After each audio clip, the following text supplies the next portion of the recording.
another superstar edition of Insights in 10 Redux. Now with star of stage, screen, TV, musical theater, and whatnot. Ladies and gentlemen, Jonathan Torrens, how you doing? I've never been on stage and I've never done musical theater, unless you count Joseph and the Amazing Technicolor Dreamcoat at St. Pat's High School in 1990. Yes, I do. Were you there? I don't know. Right now, what we have are 4 envelopes. They're all labeled. Would you like to go with a blind? Basically, there's 4 categories. All of these questions, 10 questions in each, have been designed purely for you. Oh my gosh. You can go with a blind. I'll just pick any envelope, or I can list off the categories. List the categories, please. List the categories. We have sports and leisure. Uh-huh. Entertainment. Mm-hmm. Science and nature. Mm-hmm. And life and love. I know the default should be entertainment, but I'm going to go life and love. I'm going to surprise myself and roll the dice. Whoa. Are these questions I should know the answer to? What they are there is no wrong answer, Oh, okay. although people will judge accordingly. Okay. Yeah. All right, here we go. These are 10 questions now designed so that we know a little bit more, a little bit of insight into Jonathan Torrens. Who wants that? I do. Lots of people do. All right, here we go. Lone Ranger or team player? Pass. No, I can't pass. Why? Cannot pass. Team player. Okay. Who was your best friend in kindergarten? Mark Howlett, who grew up across the street from me. Not to brag, but his father Cecil was the PEI provincial lawn bowling champion in the late 1970s. One side of the mattress or pretty much all over? Depends who's sharing it with me. If it's my wife, Carol, I try to scooch over to her side. Very good. But when you're on your own? Probably dead center, face down. Stop it. Like Dead Man's Float. You're not a flipper and a flopper? I am. I'm actually a pillow spooner from way back.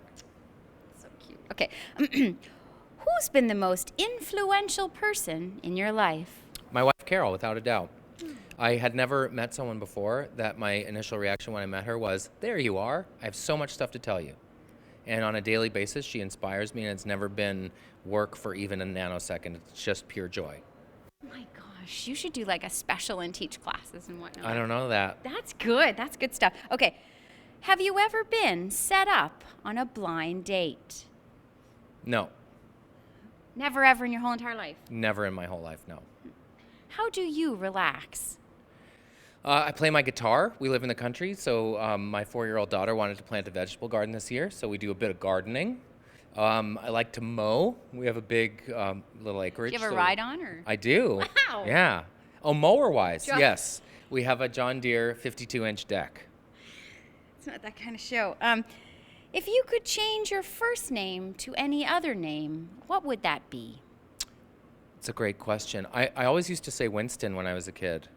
And there was a while when Michael J. Fox was big, I wanted to change my name to J. Ormond Torrens because my middle name is Ormond. No way. And I wanted people to call me Ormond until folks started calling me Ormy. And who wants Deal that breaker. rap? Yeah. Deal breaker. Do you now, or have you ever wished on stars? Yes. Although a dear friend of mine says, be careful what you wish for because you only get a certain number of wishes in the world. So you shouldn't wish for it to, I wish the sun would come out. That's a waste of a wish. I wish There's I didn't get hit by that finite bus. number of- That's a wish. Who said there's a finite number of wishes? My wife, Carol. She also says there's a finite number of tears in this lifetime and you shouldn't waste them. I sound like the biggest Wow. whipped. No, you just love her. That's nice. All right, we're learning a lot here. Cat person or dog person? We have a barn kitty, but we also have a 3-pound Morkie named Henry.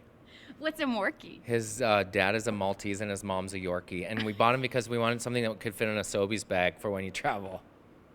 So you can carry him on a plane. So you're a bit of both then, are you? Yeah. Yeah, you don't mind. No, I don't mind either of them. All right. Now, and our final question, so that we know a little bit more about Jonathan Torrens. If you could switch places with one person in the entire world for one day, Jonathan Torrens, who would that person be? How meta would it be if I said J-Rock? Can I switch places with a character that I play on TV? Take a second and wrap your head around that. Barkeep, another round. Or Robert Shealy from Mr.D. Maybe I'd switch places with him. So you love everything. You wouldn't change just one day now. Come on. I don't think I would want to be anywhere or in any different headspace than I am exactly at this moment. Wow. It's just you and me, kid. Is that the wrong answer? Oh, I just thought of one. Can I say it? Yes. Truthfully? Yes. Gordon Lightfoot. Really? Yeah. I went through a thing several years ago where I was obsessed with Gordon Lightfoot, and I was working as a writer on the Juno Awards. I think it was the year 1999. Have I told you this before? No. So I watched old performances on the Juno Awards, and he performed If You Can Read My Mind. I think it was in 1996. And there was just something about the way he sang. There was a Canadian forest backdrop, and every time he said the feeling's gone and I still can't get it back, it was like the 1,000th time he'd sung the song, but there was so much feeling behind it. Right. That I got into this Lightfoot phase where sometimes late at night I thought I was Gordon Lightfoot. Like I was so into it. Right. Can I go on? Yes, boy, go ahead. So I was filling in on 22 minutes. This is actually a good story. Yeah. Should I start at the start? So I'm filling in on 22 minutes, and it was when Gordon Lightfoot was in the hospital. And they had said that he just had a bit of stomach trouble. So I wrote this thing where I was Gordon Lightfoot in the hospital bed, and Colin Mockery from the desk was checking in with Gordon Lightfoot in the hospital. So he would say, like, Mr. Lightfoot, what happened? And I would say, the ambulance came about 7 a.m. and sing the answers about what happened to me in Gordon Lightfoot songs. Like, the medical papers still don't really know what was wrong with me. It aired once. And the Lightfoot family sent a cease and desist letter because he was a little more 50-50 than they've been letting on. So what I thought was loving tribute was actually interpreted in a way that was insulting and devastating to the Lightfoot family. So I was mortified. And it only ever aired once, but it exists somewhere in the archives of CBC. Well, it's brilliant, and I believe a tribute to a man that you adore. I would play Gordon Lightfoot. The bloated, drunk years. And now you know a little bit more Maybe too much. about Jonathan Torrens. Now, that's really good. Thank you.